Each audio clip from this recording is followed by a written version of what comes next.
Bienvenue sur les news de Samir. Aujourd'hui, on va parler d'une petite actualité. Je regardais sur mon carnet. C'est juste. Alors, il y a plus d'un an, il y a une grosse. Alors, c'est exceptionnel. Le pass sanitaire, le Covid, etc. Ça a fait refroidir la Lune. Oui, c'est pas une blague ce que je suis en train de vous raconter. On va parler un petit peu de ça. On va se marrer. Ensuite, on va écouter la vidéo sur le professeur Raoul qui a été vilipendé, interdit d'exercer la médecine pour son positionnement et ce qu'il a fait pour avoir fait son métier. Pareil, on va revenir sur le sujet, ça va être intéressant. Et voilà. Avant de démarrer la vidéo, je vous invite à vous abonner, laisser un petit commentaire, un like pour le référencement, me rejoindre sur les réseaux sociaux et sur mes chaînes secondaires. Alors, sans plus attendre, on va directement parler. C'est quoi cette histoire de la Lune? Je vous dis, hein, tellement ils vous prennent pour des idiots, mais tellement ils se disent ça passe crème, qu'il n'y a plus de limite. Les gars, ils ont plus de limite, c'est pas une blague. Je vous assure que j'ai vérifié, etc. Il n'y a pas de blague. C'est sérieux. Alors que c'est pas pour rigoler, hein. Euh... Ah là là. Aussi incroyable que cela puisse paraître, le Covid, machin, le C-19 a eu un effet inattendu sur la Lune. Entre avril et mai 2020, certaines zones de notre satellite naturel ont perdu 8 à 10 degrés en moyenne.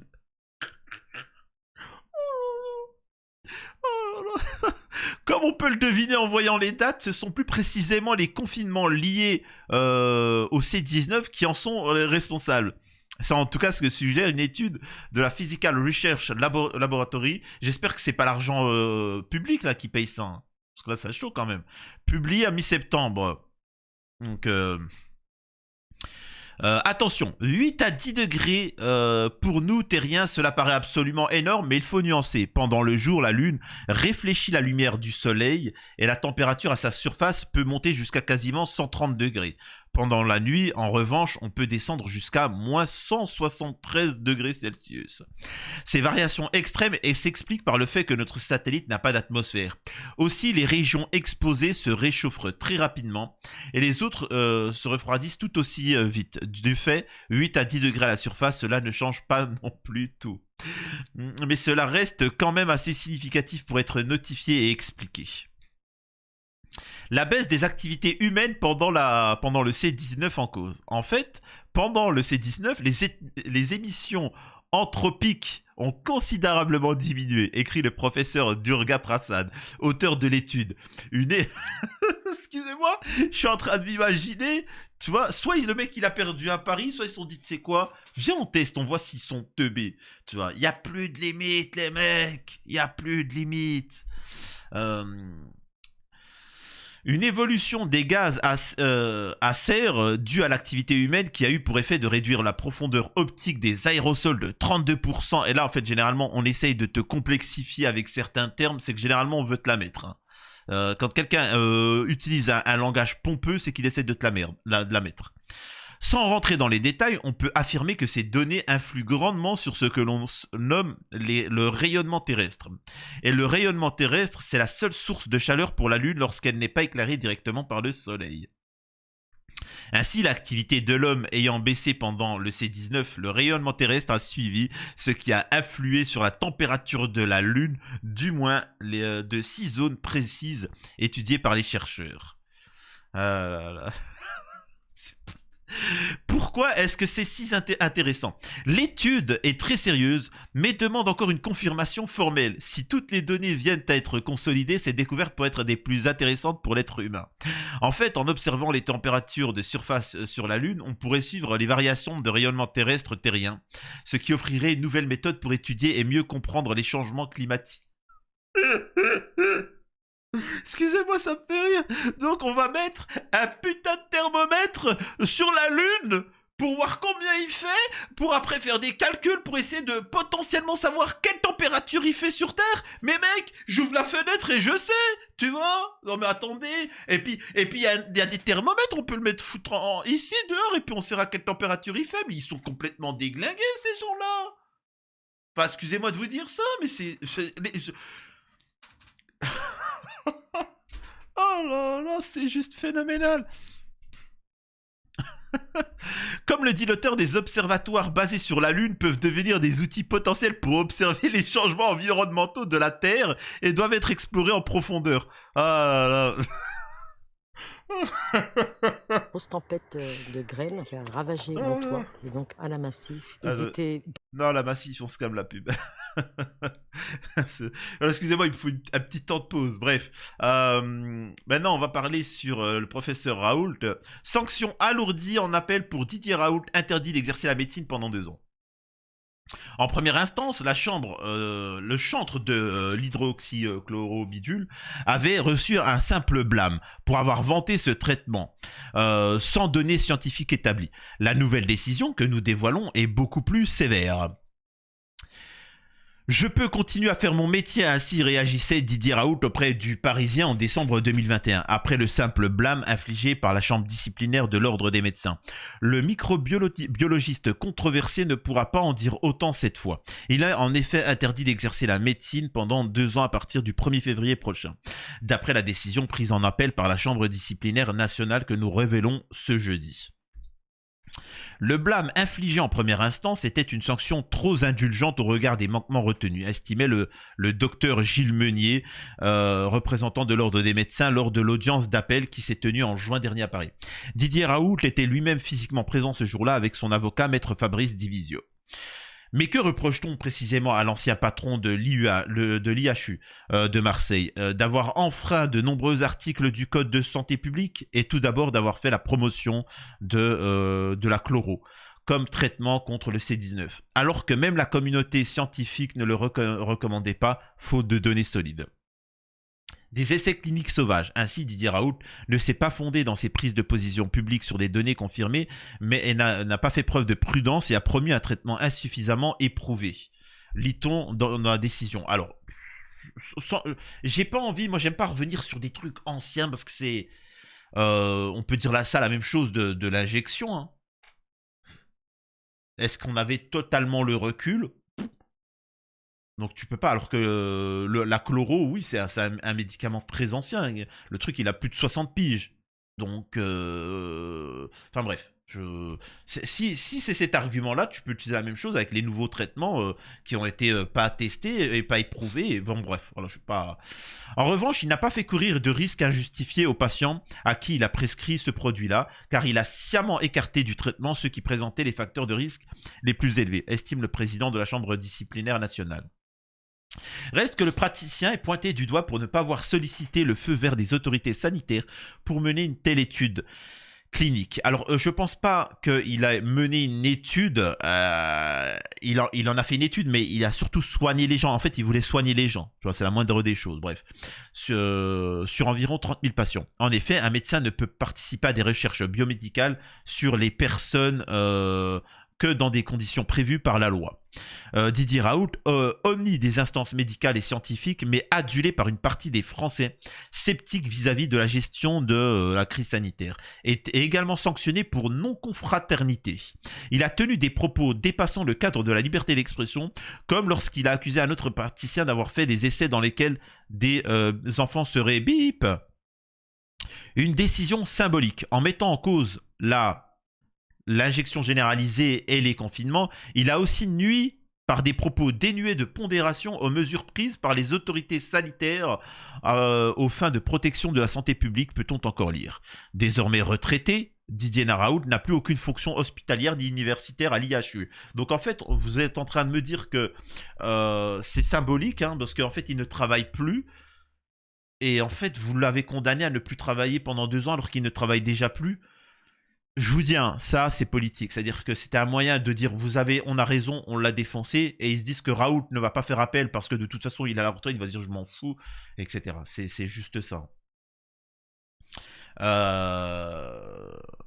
La sanction est donc symbolique le concernant, mais elle ne manquera pas de faire réagir. Le microbiologiste est aussi visé par une enquête judiciaire portant sur des soupçons d'essais cliniques sauvages, blablabla. Contacté pour réagir et pour savoir si Didier Raoult allait se pourvoir en cassation, Divisio nous a répondu mercredi soir qu'il n'avait pas encore pu prendre connaissance de cette décision. Ce qui est quand même fou que les journalistes aient accès à l'information bien avant l'avocat et le professeur Raoult. c'est aussi une manière de montrer qu'en France, on crache sur son compte de la compétence, sur ceux qui réussissent, ceux qui travaillent, ceux qui apportent des choses, machin. Et donc, forcément, à l'étranger, ben, on les accueille avec à bras ouverts. Moi, si demain, par exemple, je serais le président de l'Algérie ou d'un pays annexe, je vous jure que je l'inviterai. Je l'inviterai à des colloques, à aider, à soutenir des camarades, de ses confrères, ou s'occuper de temps en temps de la jeunesse, des jeunes médecins algériens, etc., qui sont ultra compétents, mais justement, pour, vas-y, tu vois, nous, on sait te reconnaître à ta juste valeur, viens transmettre ton savoir. Transmettre ton savoir, c'est quelque chose. Oh, les gars, le savoir, c'est quelque chose. Par exemple, en Algérie, il y a l'un des 10 médecins au monde. Il y en a 10 de chirurgiens qui sont capables d'opérer à la base du crâne. C'est des opérations très difficiles. Il n'y en a que 10 dans le monde. Le monde entier se les arrache. Il y en a un en Algérie qui le fait. Je peux vous assurer que du monde entier, on va voir ces médecins-là parce qu'il n'y a que eux qui peuvent faire ça. On a voulu le faire venir aux États-Unis. Il a dit non, je reste en Algérie. Ce que je veux dire par là, son savoir-faire, les gars, ça vaut plus que des millions et des millions. Tu vois, parce qu'il c'est les 10 personnes qui peuvent potentiellement sauver des vies dans ce domaine-là. Bref. Donc il faut mettre en avant ces gens-là et qui partagent leur savoir. C'est pour ça que j'invite les gens à inviter cet homme-là. Et donc là, on va revenir sur TPMP où justement l'avocat Maître Divisio va réagir, mais c'est quand même fou, encore une fois, que c'est les médias qui ont l'information avant les concernés. Il avait fait un énorme buzz pendant l'épidémie de Covid, Didier Raoult, pour avoir prôné l'usage de la chloroquine, l'hydroxychloroquine. Sauf que le Parisien vient de révéler une décision disciplinaire à l'encontre du professeur Raoult qui lui interdit l'exercice de la médecine pendant 2 ans à compter du 1er février prochain. Fabrice Divisio et son avocat, vous êtes toujours... Donc là, ça, je m'en fous parce que c'est pas ça que je vais vous montrer. C'est la réaction, voilà. C'est... Écoutez, et en fait, les minables, vraiment, les minables, ça veut toujours critiquer ceux qui savent, ceux qui sont compétents, et ils ont une jalousie, ils ont un complexe. C'est un truc de malade. Tous ceux qui sont complexés, par exemple, il y en a qui sont complexés par les études. Le fait d'avoir des diplômes, eux, pour eux, c'est quelque chose de waouh. Et c'est pour ça, quand tu dis t'as un diplôme, toi t'as un diplôme. Excuse-moi de te dire ça, Billy, mais la majeure partie des Français ont des diplômes. Il y a juste une frange de la catégorie, et dont t'en fais partie, qui n'en ont pas. Tu vois, donc c'est pas pour être méchant, mais c'est toi qui fais partie de la minorité. Pose-toi les bonnes questions. Bref. Que cet homme, quand même, mérite un tout petit peu plus de considération que ce que j'ai entendu. Que vous ne l'aimiez pas, c'est votre droit le plus élémentaire. Je termine, si vous voulez bien. Je termine. Que vous ne l'aimiez pas, vous en avez parfaitement le droit. Ça intéresse personne de savoir si vous l'aimez ou vous ne l'aimez pas. Je suis d'accord avec vous. La différence, c'est que lui, effectivement, contrairement à tout le monde ici, et même moi, hein, même peut-être moi le premier, laissera une trace dans l'histoire que personne d'entre nous ici, tout le monde réuni, ne laissera pas. Ou pas. Ou pas. Si, il l'a déjà... Ou pas. C'est-à-dire que la meuf, Géraldine Maillet, là... qui n'a jamais fait quelque chose de sa vie, à part être sous la tutelle d'un homme, qui l'ont fait passer à premier baiser dans une petite sitcom pourrie. Ensuite, on se demande pourquoi elle a été mannequin, mais bon, donc très certainement sous le bras d'un homme. Ensuite, elle a eu des contacts avec des hommes politiques comme François Hollande, mais sinon, elle n'est rien. Elle n'a jamais rien fait. Elle a fait plusieurs films. Parce que, et c'est pas tout le monde qui peut faire des films, et qui sont pathétiques. Elle écrit des livres pathétiques que personne n'intéresse. Donc en fait, elle est sous la tutelle d'Hanouna. Sans Hanouna, par exemple, elle n'est rien. C'est vraiment, il faut comprendre que c'est quelqu'un de pathétique. Et donc cette personne-là se dit, non, moi j'ai plus marqué la France. J'ai plus marqué la France que le professeur Raoult. Alors la seule trace que tu vas laisser, c'est une trace de merde comme dans un slip, tu vois. Peut-être, éventuellement. Mais ne te compare pas, s'il te plaît, au professeur Raoult. Putain, c'est quand même fou ça. La meuf, c'est une trace de pneu dans un slip sale et elle se permet de se comparer au professeur Raoult. Regardez-la. Tu vois. Sa trace. Il a déjà laissé, et je relève quand même un point, c'est que dans cette décision, il est dit quelque chose d'intéressant, c'est que l'un des reproches qui lui est fait, qui est quand même insolite, c'est d'avoir contredit les autorités, pour faire simple, sur ne pas avoir promu la vaccination généralisée et le confinement. C'est-à-dire qu'en fait, cette juridiction reproche au professeur Raoult d'avoir eu raison. Que cet homme... C'est quand même fou, hein. C'est quand même fou qu'on tombe sur un individu comme ça. C'est-à-dire que tu peux... D'ailleurs, hein, un médecin peut se tromper. Hein, un médecin peut se tromper. C'est-à-dire que quand bien même... c'est pas le cas, mais ce que je veux dire, quand bien même le professeur Raoult qui a fait du travail, qui est, de par sa fonction, a sauvé et a aidé l'humanité, etc. Quand bien même il se trompe, c'est une chose. Tu vois ce que je veux dire? C'est le principe. Attendez, je dis une bêtise, mais... Oh, je crois, attends, j'ai trouvé un remède. Peut-être que ça va sauver tout le monde. Le cancer n'existera plus. Alors, c'est plus complexe que ça, parce qu'il y a plein de cancers, mais... attendez, il faut laisser essayer sur des êtres humains. Il essaye sur des gens qui sont en phase finale. De toute façon, ils vont nous quitter. Ils essayent, hop, non, la personne décède. Le truc, il est inefficace. Ou même il est dangereux, donc on va éviter. C'est pas grave, c'est le principe de l'humanité. De tout temps, on a fait des choses comme ça. On a fait des avancées, ensuite on a reculé, ça a été dangereux, on a écarté, jusqu'à trouver des solutions. Donc, merci, s'il vous plaît, s'il y a encore des gens qui font de la recherche ou autre, n'ayez pas peur que Gérard Dimaye vous tombe dessus. Continuez à faire des erreurs. Parce que c'est en faisant des erreurs qu'on arrive à trouver la solution. Et la problématique à ne pas prendre de risques, c'est qu'au final, on n'avance pas. Tu vois, on n'avance pas. C'est juste fou, quand même, cette histoire. Donc voilà, en tout cas, voilà, je voulais aborder vite fait ce petit sujet pour vous montrer un peu l'idiotie de tout ça. Dites-moi ce que vous en pensez. À la prochaine sur les news de Samir.